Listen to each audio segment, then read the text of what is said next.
আমন্ত্রণ Islamic bank PLC সৌজন্যে দেশ বাণিজ্য সংবাদে। সঙ্গে আছি আমি শারমিন নাসি। রাজধানীর অধিকাংশ পাম্পেই মিলছে না জ্বালানি তেল। যে দুই একটি পাম্প খোলা আছে সেখানেও অপেক্ষায় থাকতে হচ্ছে ঘন্টার পর ঘন্টা। সরকার থেকে জ্বালানি সংকট নেই জানানো হলেও কেন এই ভোগান্তি, সেই প্রশ্ন জনমনে। এমন পরিস্থিতির জন্য চাহিদার চেয়ে কম সরবরাহকে দায়ী করছেন পাম্প কর্তৃপক্ষ। ভোগান্তি নিরসনে দ্রুত সরকারি হস্তক্ষেপের দাবি সাধারণ ভোক্তাদের। এই চিত্র রাজধানী ঢাকার। মূল সড়ক ছাড়িয়ে যানবাহনের সারি গেছে বহুদূর। দীর্ঘ সময় লাইনে দাঁড়িয়ে থেকেও কাঙ্ক্ষিত জ্বালানি মিলবে কিনা তা নিয়ে অনিশ্চয়তায় চালকরা। আমরা পাম্পে এসে তেল পাচ্ছি না। ঢাকা শহরের ম্যাক্সিমাম পাম্পই অকটেন, ডিজেল, পেট্রোল নেই, পাম্প বন্ধ লিখে আছে। এবং সরকার তো অ্যাভেলেবেল বলতেছে, তেল নাকি মজুদ আছে, অ্যাভেলেবেল সবাই দিতেছে। 1.5 ঘন্টা জাম ঢিলে এই জায়গায় আসছি, আমার না হলো 500 টাকার তেল গেছে। ডিপো থেকে সরবরাহ কমে যাওয়ায় রাজধানীর বেশিরভাগ পাম্পে সীমিত সময় জ্বালানি সরবরাহ করতে দেখা গেছে। কর্তৃপক্ষ বলছে, ডিপো থেকে চাহিদা অনুযায়ী তেল না পাওয়ায় এ পরিস্থিতি সৃষ্টি হয়েছে। যে দু একটি পাম্প খোলা রয়েছে সেখানে ভিড় সামলাতে হিমশিম খাচ্ছেন কর্মীরা। ডিপো থেকে তেলটা সীমিত দেয়, যে 3 গাড়ি দেওয়ার কথা 1.5 গাড়ি তেল দেয়। এই কারণে আমরা পাবলিকের তেল দিতে পারছি না। আমাদের ট্যাঙ্কি হচ্ছে ছোট, 13,000 লিটারের ট্যাঙ্কি, তো রিজার্ভ থাকে কম। এই কারণে এই সমস্যাগুলি দেখা দেয় আমাদের আর কি। পারতাছি না, তেল তো কম, কিভাবে পারবো? এই কারণে এই সমস্যাটা হয়েছে আমাদের। সরকার রেশনিং ব্যবস্থা উঠিয়ে দিলেও তেল কিনতে চরম ভোগান্তির শিকার হচ্ছেন চালকরা। তেল পেতে এক পাম্প থেকে অন্য পাম্পে ছুটতে হচ্ছে তাদের। কালকে সন্ধ্যা থেকে আমি সদরঘাট থেকে 300 ফিট পর্যন্ত মোটামুটি অনেকগুলো পাম্পে ঘুরছি, কোথাও তেল পাইনি। প্রায় 1 ঘন্টার মতো আমি ওয়েট করতেছি। প্রত্যেক দিনই এরকম ভোগান্তি হচ্ছে। এই পর্যন্ত 4-5টা পাম্পে ঘুরছি, একটা পাম্পেও ঢাকার মধ্যে ডিজেল পাচ্ছি না। অনেক সমস্যায় পড়তে হইতেছে, নানান সিরিয়াল দিতে হইতেছে, অনেক ঝামেলার মধ্যে আছে। এমন পরিস্থিতিতে সরকারি তদারকি জোরদারের দাবি জানান চালকরা। জান্নাতুল মোহনা, দেশ টিভি, ঢাকা। হেয়ারকাট বাতিল ও সম্মিলিত 5 ব্যাংকের লেনদেন স্বাভাবিক করতে সংসদ ভবনের সামনে আন্দোলন করছেন ব্যাংকগুলোর আমানতকারীরা। রবিবার সকালে জাতীয় সংসদ ভবনের সামনে আন্দোলন করেন তারা। এ সময় হেয়ারকাট বাতিল সহ 2024-2025 সালের মুনাফা সহ শতভাগ টাকা ফেরত চান তারা। সেই সঙ্গে সকল লেনদেন স্বাভাবিক করতে প্রধানমন্ত্রী হস্তক্ষেপ চান তারা। এছাড়া মেয়াদ শেষের চুক্তি অনুযায়ী এফডি, ডিপিএস, এমডি, ডিআর এর টাকা সহ ফেরত চান আমানতকারীরা। এ সময় তারা জানান, আগামী 5 এপ্রিলের মধ্যে সম্মিলিত ইসলামিক ব্যাংকের লেনদেন স্বাভাবিক না হলে 7 এপ্রিল বাংলাদেশ ব্যাংকের সামনে আন্দোলনের ঘোষণা দেন আমানতকারীরা। আমাদের আমানত টাকায় আমাদের দিচ্ছে না, আমাদের মুনাফা এমনি কমায় দিছে, এদিক থেকে আবার হেয়ার কাটও করতে হবে। আমরা হেয়ার কাট মানি না। আমরা তো রাস্তায় দাঁড়ানোর লোক না, আমরা কোনো দাবি দাওয়া নিয়ে আসিনি, আমরা কোনো বেতন বোনাসের জন্য আসিনি, আমরা কোনো জাতীয়করণের জন্য আসিনি। আমরা আসছি আমাদের পকেটের টাকা, আমাদের নিজের সারা জীবনের কষ্টে অর্জিত টাকা ব্যাংকে রেখে সেই টাকা পাওয়ার জন্য। মার্চের প্রথম 12 দিনে এলএনজি, এলপিজি ও অন্যান্য পরিশোধিত জ্বালানি পণ্য নিয়ে 16টি জাহাজ চট্টগ্রাম বন্দরে পৌঁছেছে বলে জানিয়েছে চট্টগ্রাম বন্দর কর্তৃপক্ষ। আগামী কয়েকদিনের মধ্যে আরও 3টি জাহাজ বন্দরে পৌঁছানোর কথা রয়েছে। মধ্যপ্রাচ্যে ক্রমবর্ধমান উত্তেজনার মধ্যে যখন বিশ্বজুড়ে গুরুত্বপূর্ণ নৌপথগুলোতে, বিশেষ করে হরমুজ প্রণালীতে জাহাজ চলাচল নিয়ে উদ্বেগের সৃষ্টি হয়েছে, সেই মুহূর্তে এইসব জ্বালানিবাহী জাহাজ দেশে আসছে। মধ্যপ্রাচ্যের এই কৌশলগত গুরুত্বপূর্ণ জলপথ দিয়েই বিশ্বের তেল ও গ্যাস বাণিজ্যের একটি বড় অংশ সম্পূর্ণ হয়। মার্চের প্রথম 10 দিনে 3টি এলএনজি বাহী জাহাজ চট্টগ্রাম বন্দরে 1,80,000 টনেরও বেশি জ্বালানি খালাস করেছে।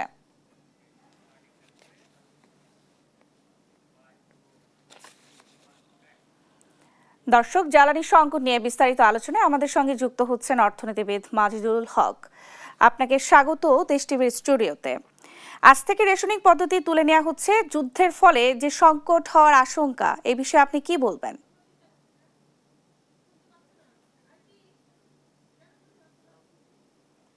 আপনি কি আমাকে শুনতে পাচ্ছেন? হ্যাঁ, বলুন আবার।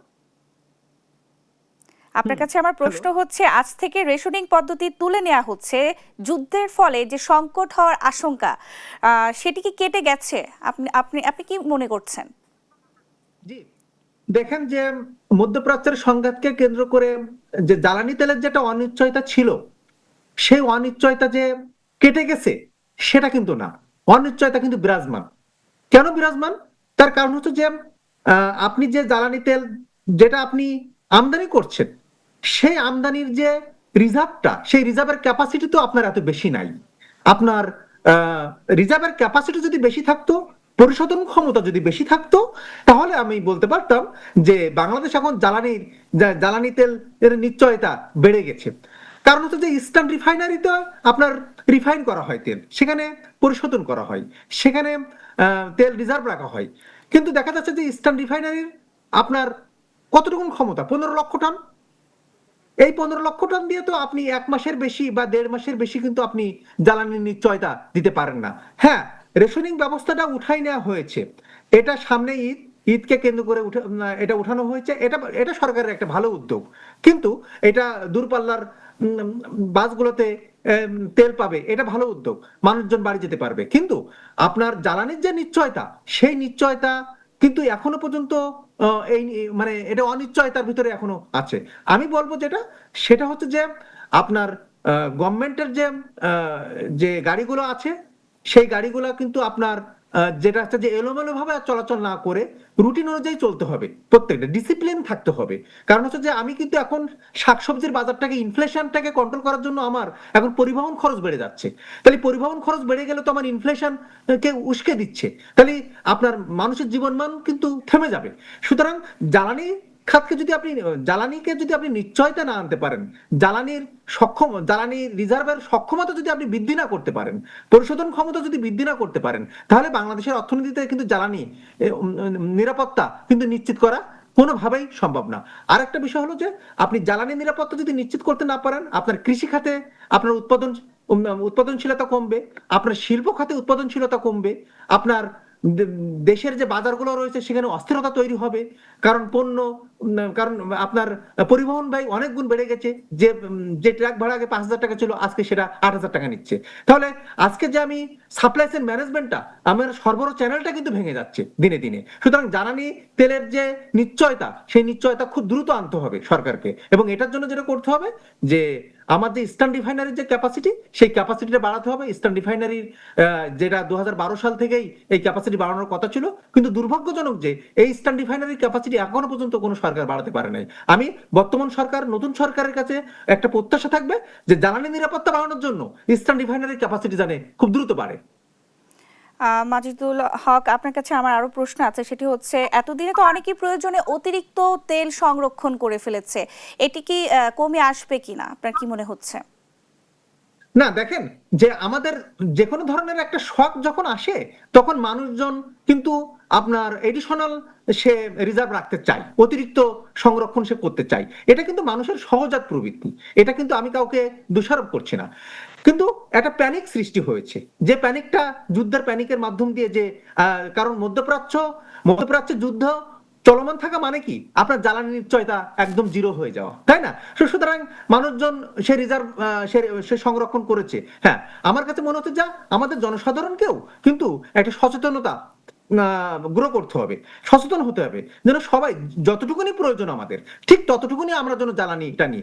এবং পাম্পগুলো যে দিচ্ছে না সেটাও না, পাম্পগুলো কিন্তু দিচ্ছে, পেট্রোল পাম্পগুলো। কিন্তু আমার কাছে আরেকটা প্রশ্ন হলো যে পেট্রোল পাম্পের বিষয়টা আমি যদি একটু বলি, তাদের সে জ্বালানি সরবরাহ করার জন্য তারা কি আসলে সুশাসন নিশ্চিত করছে কিনা সেখানে, সেটাও একটা কথা। আমি হঠাৎ করে দেখছি যে আপনার গভর্নমেন্টের একটা গাড়ি আসলো, বা হঠাৎ করে দেখছি যে একটা বা স্টিকার যুক্ত একটা গাড়ি আসলো, সেই গাড়িতে দেখলাম যে পুরো ট্যাঙ্কিটা ভরে নিয়ে গেছে। ওনার কিন্তু কোনো সিরিয়াল নাই, ওনার কিন্তু ওই গাড়ির কোনো ডিসিপ্লিন মেনটেন করতেছে না, ওই গাড়ির তেল নেওয়ার ক্ষেত্রে রেশনিং মেনটেন করতেছে না। সুতরাং তেল পাম্পগুলোতে যেটা দেখা যাচ্ছে যে একটা অস্থিরতা কিন্তু বিরাজ করছে, সেখানে কিন্তু বিশৃঙ্খলা আছেই। সুতরাং জ্বালানি তেল সরবরাহের ক্ষেত্রে আমি মনে করি রেশনিং পদ্ধতি যদি থাকেই, তাহলে সবার জন্য যেন সমানভাবে থাকে, ন্যায্যতা যেন আপনার ন্যায্যতাকে আপনাকে নিশ্চয়তা দিতে হবে, ন্যায্যতার মাধ্যমে কমে আসবে আমরা মনে করছি। সংকট মেটাতে সরকার ভারত থেকে অতিরিক্ত ডিজেল আমদানির উদ্যোগ নিয়েছে, এছাড়া বাড়তি দামে ওয়েল এবং এলএনজি আমদানির উদ্যোগ নিয়েছে, এটির প্রভাব কি হতে পারে? আপনার জ্বালানি তেলের যখন অনিশ্চয়তা আসবে, আমাদের সব থেকে বড় চিন্তা পেট্রোল আপনার পেট্রোল, অকটেন এবং ডিজেলের ভিতরে সব থেকে বড় চ্যালেঞ্জ হচ্ছে ডিজেলটা আমাদের কাছে। ঠিক আছে, ডিজেলটা তো আপনি এখানে উৎপাদন, পরিশোধন বা এই বিষয়গুলোকে মানে ডিজেলের চ্যালেঞ্জটা বেশি। হ্যাঁ, এখন যদি আমরা ভারত থেকে যদি আমদানি করার সিদ্ধান্ত নিই, চীন থেকে আমদানি করার সিদ্ধান্ত নিই, আপনার সিঙ্গাপুর থেকে নিই, ইন্দোনেশিয়া থেকে নিই, আমাকে তো সংকট সংকট মানে সংকটকে কাটানোর জন্য, সংকটকে এড়ানোর জন্য আমাকে তো বিকল্প একটা পদ্ধতি আমাকে অবলম্বন করতে হবে। কারণ আমি আমি যখন মধ্যপ্রাচ্য থেকে আমি তেল আমি পাবো না, তাহলে তো আমাকে আমার অর্থনীতিটাকে বাঁচিয়ে রাখতে হবে। অর্থনীতির স্বার্থে, জনগণের স্বার্থে আমাকে আপনার উৎপাদনের স্বার্থে আমাকে তো জ্বালানি তেলের নিশ্চয়তা অবশ্যই আমার অর্থনীতিতে থাকতে হবে। জি, আপনার কাছে আমার আরেকটি কোশ্চেনে যেতে চাচ্ছি মাজিদুল হক, সেটি হচ্ছে যে যুদ্ধের কারণে এই সংকট, এই যুদ্ধ পরিস্থিতি কোন দিকে যাচ্ছে, এবং এর মধ্যে আন্তর্জাতিক বাজারে কিন্তু ডলার ও স্বর্ণের দামও বেড়েছে, এটি আপনি কিভাবে বিশ্লেষণ করবেন?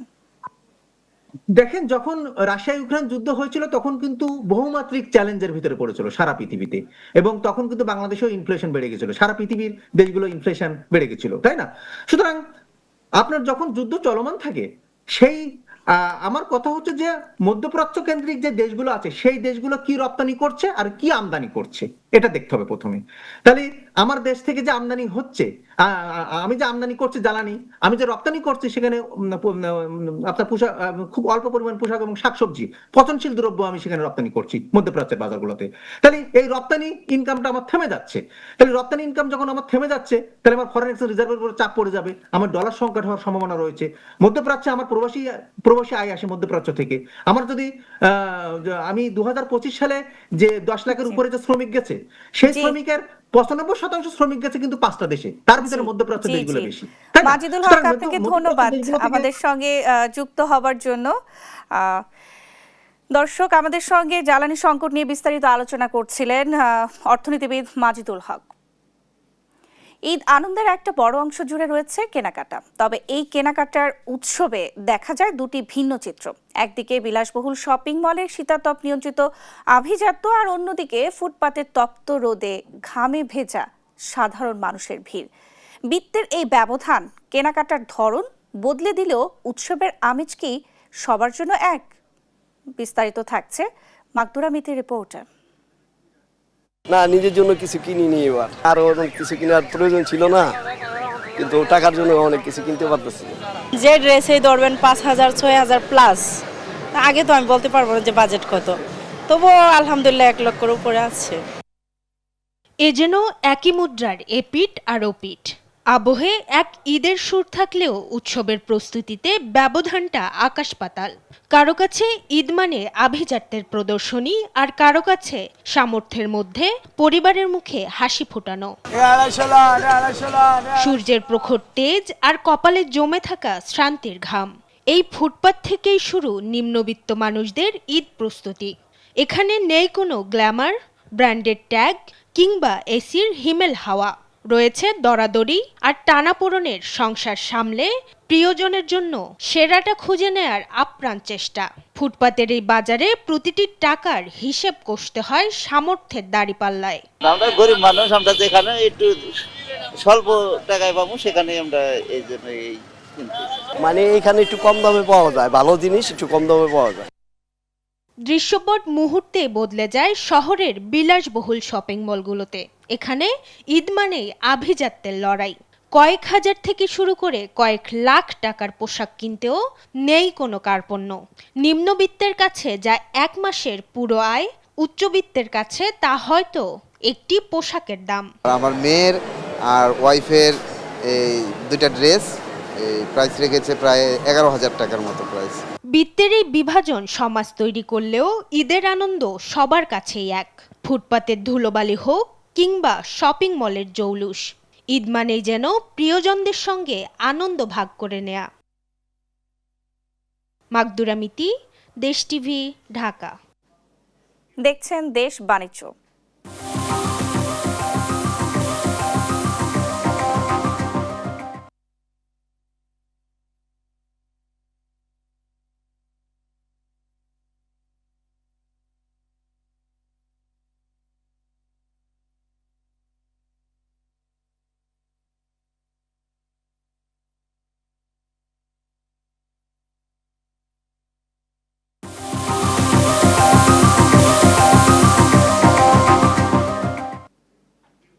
দেখছেন দেশ বাণিজ্য। ঈদের রান্নায় স্বাদ বাড়াতে অন্যতম অনুষঙ্গ বিভিন্ন ধরনের মশলা। তবে শেষ মুহূর্তে ঈদ বাজারে কিশমিশ আর আলু বোখরার দামে যেন আগুনের আঁচ। পণ্য দুটির দাম এবার যেন সাধারণ মানুষের নাগালের বাইরে। অবশ্য গতবারের মতোই দাম স্থিতিশীল থাকায় সেমাই আর চিনির বাজার কিছুটা স্বস্তি দিচ্ছে। তবে গুঁড়া দুধের দাম কিছুটা বাড়ায় মিশ্র প্রতিক্রিয়া দেখা গেছে ক্রেতাদের মাঝে। সাদ আহমেদের রিপোর্ট। উৎসবের আমেজ ঘরে ঘরে পৌঁছানোর আগেই তার হাওয়া লেগেছে রাজধানীর খুচরা ও পাইকারি বাজারে। ঈদের রান্নায় অপরিহার্য অনুষঙ্গ হলো বিভিন্ন পদের মশলা। আর সপ্তাহের ব্যবধানে অনেকটা অস্থির হয়ে উঠেছে মশলার বাজার। তবে এবারের বাজার বিশ্লেষণে দেখা গেছে সাধারণ গরম মশলার চেয়ে সবচেয়ে বেশি উত্তাপ ছড়াচ্ছে কিশমিশ ও আলু বোখারা। বিক্রেতারা বলছেন এবার এই দুটি পণ্যের দাম গত বছরের তুলনায় অনেক বেশি। কিশমিশ আর আলু বোখারার দামটা অনেক বেশি। 1 কেজি আলু বোখারাতে বাড়ছে আপনার হইলো 750 টাকা। কারণ এই দিনে কিশমিশ আর বোখারা দামটা অতিরিক্ত, আর এমনি সবকিছুর দাম কম। আপনার বোখারা আগে আসলে আমরা বেচছিলাম 600-700 টাকা, এখন হয়ে গেছে 1100-1200 টাকা। মানে 1 কেজিতে 400-500 টাকার মতন দাম পাচ্ছে। কিশমিশও একই 300-400 টাকা পাচ্ছে কিশমিশ আর আলু বোখারা। মনে করলে এই দুইটা জিনিসের দাম বেশি আর বাকিটা একটু মানে কম। মশলা বাজারে যখন অস্বস্তি তখন কিছুটা স্বস্তির খবর দিচ্ছে সেমাই ও চিনির দাম। ঈদের প্রধান মিষ্টান্ন লাচ্ছা ও লম্বা সেমাইয়ের দাম গতবারের মতোই আছে। স্থিতিশীল রয়েছে চিনির বাজারও। তবে দুগ্ধজাত পণ্যের বাজারে কিছুটা ঊর্ধ্বগতি লক্ষ্য করা গেছে। সেমাই তো এবার তুলনামূলক রেট কম আছে, তেমন বেশি আগের রেটে আছে। লাচ্ছা প্যাকেটগুলো 40 টাকা 45 টাকা ভালো মানের। দ্রব্যমূল্যের এই ঊর্ধ্বগতির মাঝেও সবটুকু সামর্থ্য দিয়ে উৎসবের প্রস্তুতি সারছেন নগরবাসী। তবে বাজার নিয়ন্ত্রণে যথাযথ মনিটরিং এর দাবি এখন সবার মুখে মুখে। সাদ আহমেদ, দেশ টিভি, ঢাকা। এই ছিল ইসলামিক ব্যাংক পিএলসির সৌজন্যে দেশ বাণিজ্য সংবাদ। পরের বুলেটিন দেখার আমন্ত্রণ রইল। ধন্যবাদ সবাইকে।